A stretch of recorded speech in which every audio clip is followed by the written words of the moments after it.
What's going on, everybody? Welcome back to another episode of the Pack a Day podcast. I'm your host, Andy Herman. You can follow me on Twitter at Andy Herman NFL. Fun episode lined up for you today. I'm going to go over my very first 53-man roster prediction for the year. It's always fun. I know it's way too early to sort of put the tea leaves together and say who's ultimately going to make the 53, but it's still fun to sort of take a look after Packers rookie minicamp and the draft to see what could this Packers roster look like as they head into the regular season going into September, which is sooner rather than later. We're not that far away, right? About 4 months away, which seems crazy to say, but I promise you it'll be here before we know it. So we'll go through that in just a moment. But before we get there, Sunday had some pretty big news. Bill Huber reported that Marcedes Lewis will not be returning to Green Bay in 2023. Obviously, I just did an episode not too long ago, I think it was last week, about, hey, if there's one veteran that Green Bay should go out and sign or re-sign, I would have done Marcedes Lewis. That's the guy that I would have brought in. Yes, this team is building towards the future and they're going young and they just had 13 draft picks and a lot of undrafted free agent guys, and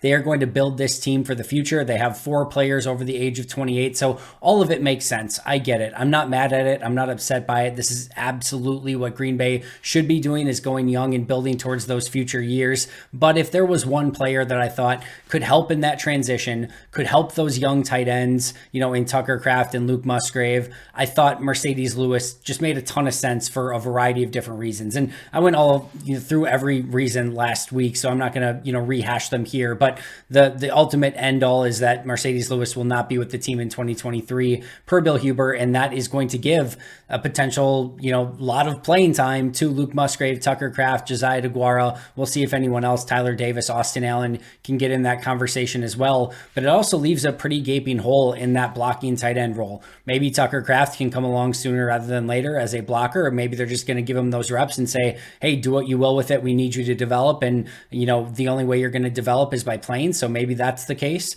Maybe they use a 6th offensive lineman, which is what they did when Marcedes was injured. And they used Rick Wagner in that role back in 2020, I think that was. So, maybe we'll see whoever loses out on the, 6th offense, or, who's ever the last starter, whether it's Yosh Nijman or Zach Tom, the loser of that battle maybe is the 6th, offensive lineman in some of those situations. Maybe they bring in big Caleb Jones, 350, 360 pound Caleb Jones, to be a 6th offensive lineman in some of those obvious running situations, or as an extra pass protector, whatever it may be. That would be a pretty fun use of a massive mammoth human being as an extra blocker on the line. So they've got some options.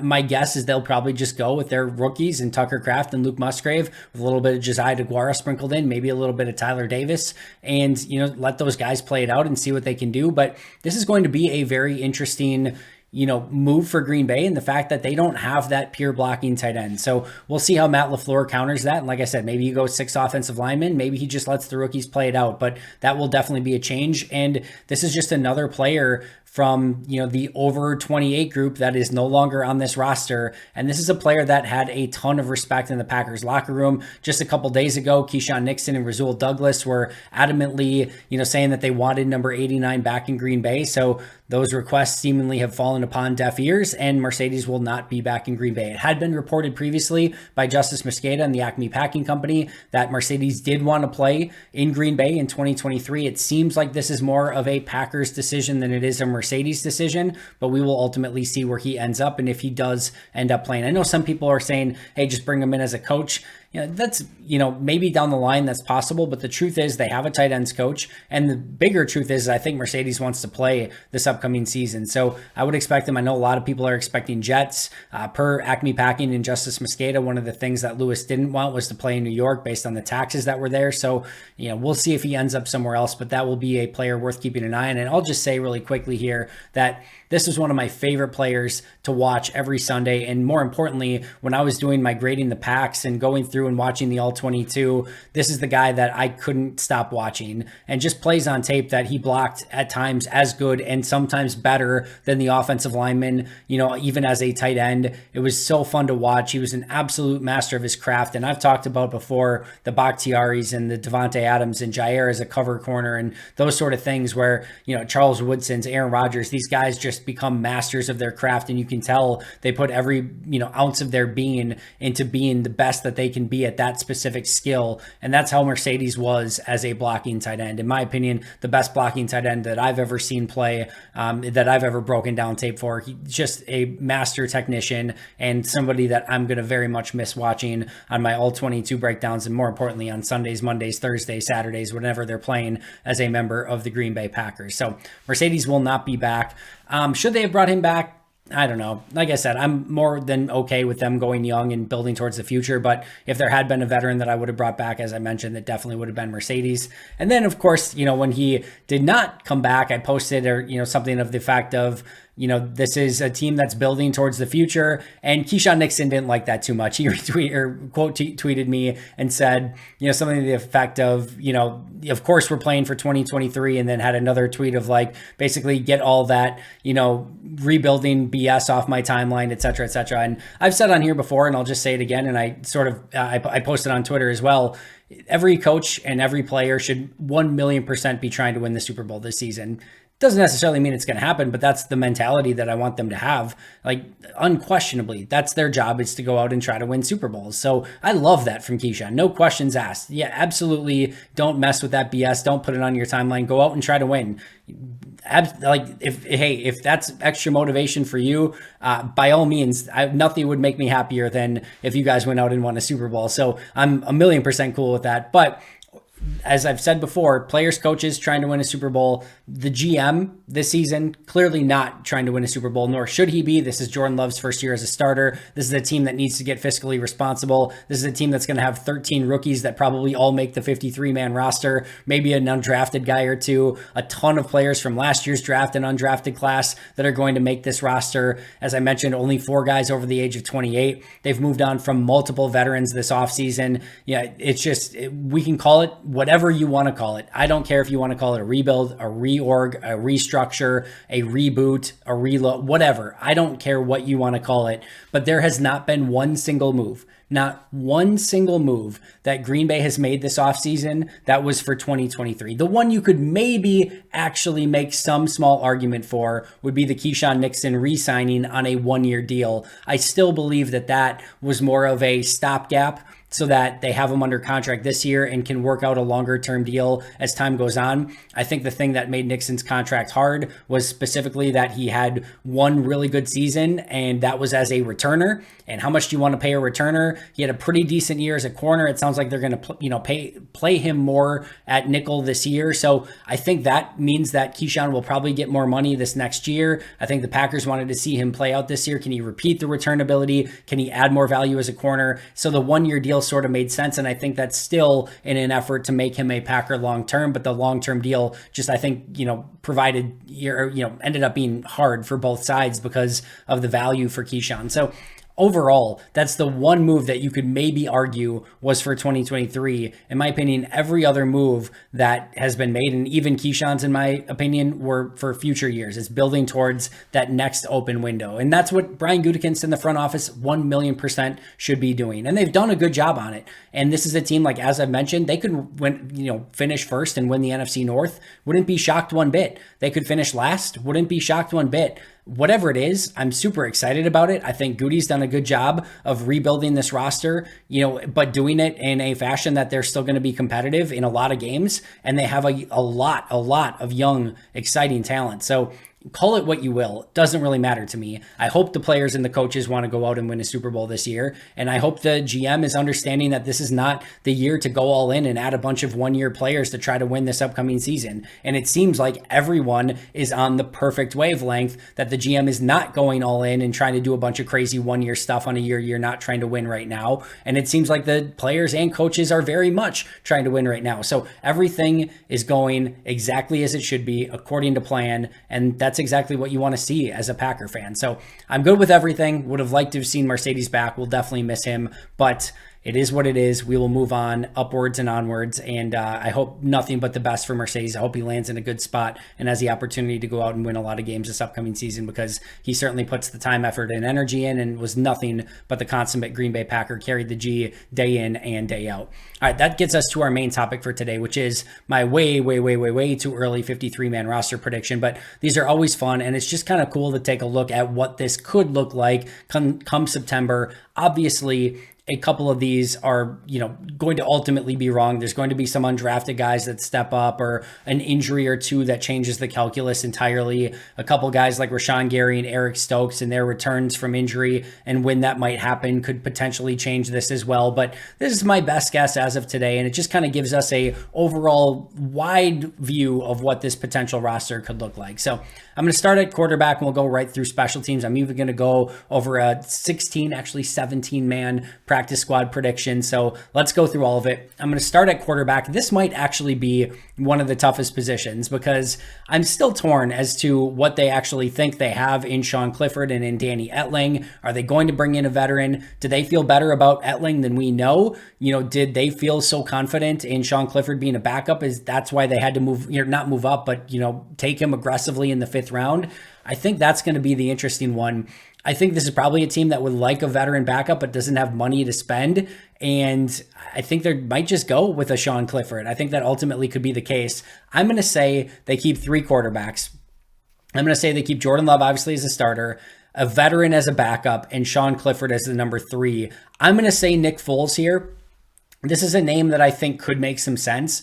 I don't think Nick Foles is going to break the bank. I think you could maybe get him on a 1-year, $2 million deal with some maybe incentives baked in if he ends up going out and playing well on a season or something like that. So I think that could make sense for both sides. I don't know that anyone's banging down the door for Nick Foles anymore as like this priority backup quarterback. I think he's had his opportunities. Indianapolis, he got some opportunities last year, just didn't look very good. It seems like the end is near probably for Nick Foles. At the same token, Foles has been a quarterback that's seen everything, that's played in the division, that has won a Super Bowl, that has literally, like I said, seen everything there is to see at the quarterback position. And I think having that specific guy in a room with Jordan Love, who's a first-year starter, could certainly help Jordan out. It could help Sean Clifford out. And I think just that 1-year, $2 million investment to sort of round out your quarterback room and give Jordan a little bit of that veteran leadership in that room, I think could make some sense. Could it be a different name? Could it be a Matt Ryan? Could it be a Carson Wentz? Could it be a Joe Flacco? Could it be somebody else? Sure. I think that's absolutely within the realm of possibility. But as of right now, I'm going to say Nick Foles, recently released by the Colts,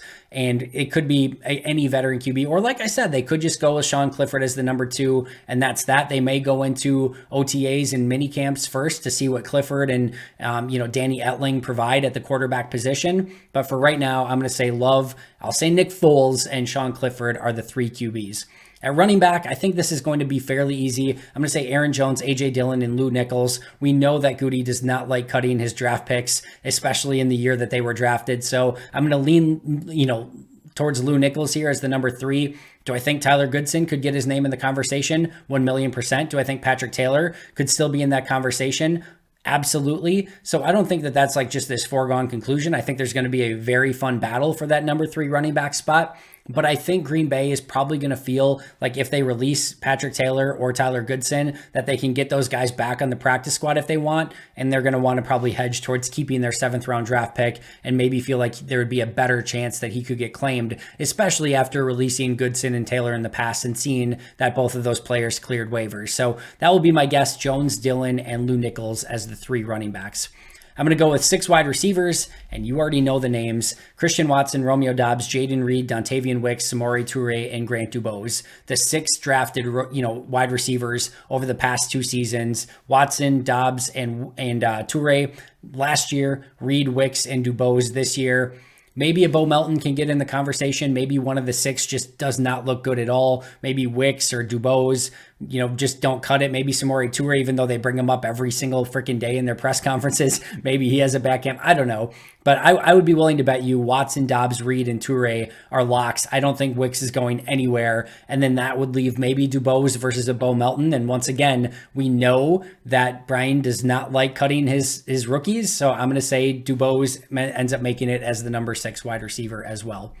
Tight end, I'm going to say they keep 4. Tucker Kraft, Luke Musgrave, Josiah DeGuara, and Tyler Davis. And yes, I have Kraft 1 because I think he's going to be their tight end 1. I think Luke Musgrave is going to be weapon 1 at tight end. I think they're going to use him in a variety of different ways. DeGuara will be that H-back fullback. And yes, I know a lot of people probably won't be happy with it, but I do think Tyler Davis gets another season as well. And I think they're just going to rotate those guys a lot and use them in a variety of different ways.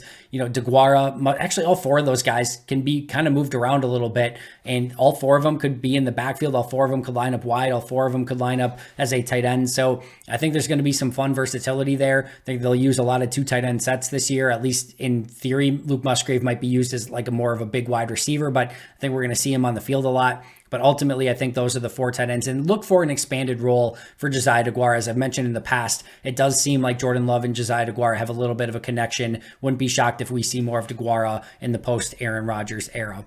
I'm going to say that they ultimately keep 11 offensive linemen, just because I don't know that they're going to cut any of these guys. It's going to be a really fun offseason for that. David Bakhtiari, Elton Jenkins, Josh Myers, John Runyon Jr., Zach Tom, Yash Nyman, Royce Newman, Sean Ryan, Rasheed Walker, Caleb Jones, and Luke Tenuta. I don't think that they redshirted Rasheed Walker and Caleb Jones last year just to cut them this year. Luke Tenuta was actually ahead of both of those players by the end of last year. He was a rookie in, I think, the 6th round last year that ended up released that they claimed off of waivers. Sean Ryan was a 3rd round pick. I don't think they're going to give up on him quite yet. If there was one released here, Royce Newman might potentially be in the conversation. I just don't think he's progressed the way that they were hoping, but he has starting experience. He was a 4th round pick. My guess is they give him just a little bit more time to see if he can kind of put it together. But I'm going to say all 11 of those offensive linemen end up making it. So a lot of players on offense, what is that? 15, 21, 24, 27 on offense. If you're thinking of it logically, you would put 25 on offense, 25 on defense, and 3 on special teams, right? So it kind of evens out. But I'm going to end up in this case going with 27 on offense, which is going to lessen my defensive roster a little bit. But with practice squad call-ups available, that stuff is much less noticeable or much less important than what it used to be, because you can bring guys up if you need to add a couple guys on defense for your active roster on game days. All right, defensive linemen, I'm going with 5. Kenny Clark, TJ Slayton, Devontae Wyatt, Carl Brooks, and Colby Wooden. I think those are the 5 guys that are going to be part of that rotation. Maybe Jonathan Ford, the 7th round pick from a season ago, gets his name in that conversation as well. But for right now, I'm going to go with the 3 returning players basically in Wyatt, Slayton, and Clark, and the 2 rookies in Carl Brooks and Colby Wooden.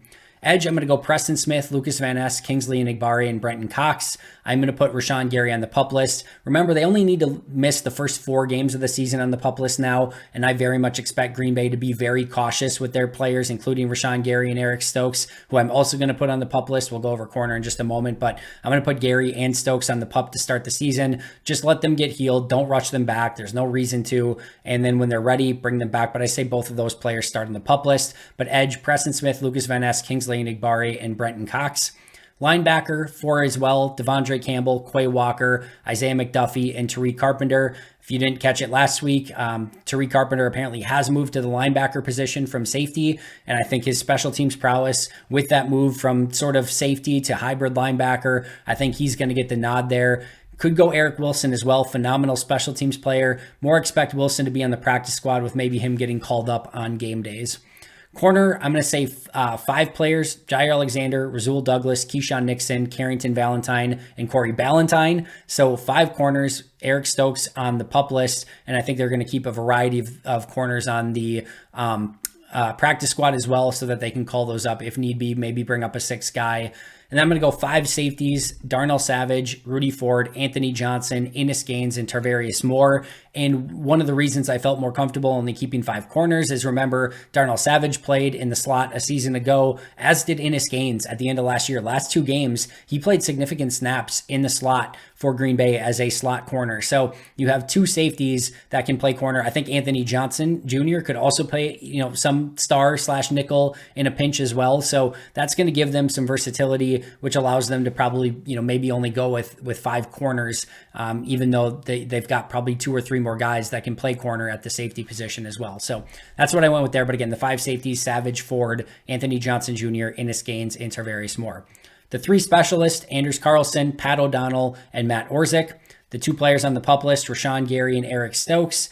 My practice squad is Danny Etling, Tyler Goodson, Bo Melton, Deuce Watts, Austin Allen, Cameron McDonald, Kadeem Telfort, Gene DeLance, Jonathan Ford, Justin Hollins, Eric Wilson, Benji Franklin, Shamarjan Charles, Keandre Thomas, Dallin Levitt, and Benny Sapp. Benny Sapp, already my undrafted free agent crush, a guy I'm going to be keeping a very close eye on. Think you could make things interesting at the safety position as well. And then the one international practice squad player, Kenneth Odemegwu. Now, Odemegwu does not have to make the practice squad, but they get an additional practice squad slot if they want him. They have to pay him the full practice squad salary. So it's not like just this given decision. The guy's basically never played football before, but it gives you an additional practice player, which teams very much value. And he is a pretty freak athlete that is coming from a basketball background. My guess is they keep him around for a season, if nothing else, as a, additional practice squad player that they can use in, all of their practices, but all of their, jog throughs, and he can be on the scout team. He can do a variety of different things. So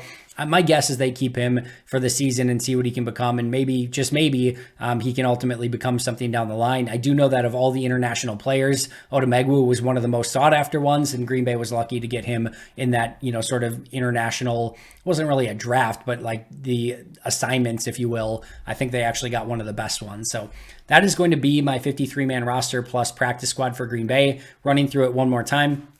Jordan Love, some veteran backup. I'll go Nick Foles, Sean Clifford. At running back, Aaron Jones, A.J. Dillon, and Lou Nichols. Wide receiver, Christian Watson, Romeo Dobbs, Jaden Reed, Dontavian Wicks, Samori Toure, and Grant Dubose. At tight end, Tucker Kraft, Luke Musgrave, Josiah DeGuara, and Tyler Davis. Offensive line, Bakhtiari Jenkins, Josh Myers, John Runyon Jr., Zach Tom, Yash Nyman, Royce Newman, Sean Ryan, Rasheed Walker, Caleb Jones, and Luke Tenuta. Defensive line, Kenny Clark, TJ Slayton, Devontae Wyatt, Carl Brooks, and Colby Wooden. Edge, Preston Smith, Lucas Van Ness, Kingsley Enagbare, and Brenton Cox. Linebacker, Campbell, Quay Walker, Isaiah McDuffie, and Tariq Carpenter. Corner, Jair, Rasul Douglas, Keyshawn Nixon, Carrington Valentine, and Corey Ballantyne. Safety, Darnell Savage, Rudy Ford, Anthony Johnson Jr., Ennis Gaines, and Tarvarius Moore. Kicker, Anders Carlson. Punter, Pat O'Donnell. Long snapper, Matt Orzik. Pup list, Rashawn Gary and Eric Stokes. International practice squad, Kenneth Odemegwu. And practice squad, Danny Etling, Tyler Goodson, Bo Melton, Deuce Watts, Austin Allen, Cameron McDonald, Kadeem Telfort, Gene DeLance, Jonathan Ford, Justin Hollins, Eric Wilson, Benji Franklin, Shamarjan Charles, Keandre Thomas, Dallin Levitt, and Benny Sapp. That's going to do it for me today. Thank you so much for joining me. I'll be right back here tomorrow with an all-new episode. But until next time, and as always, go Pack Go.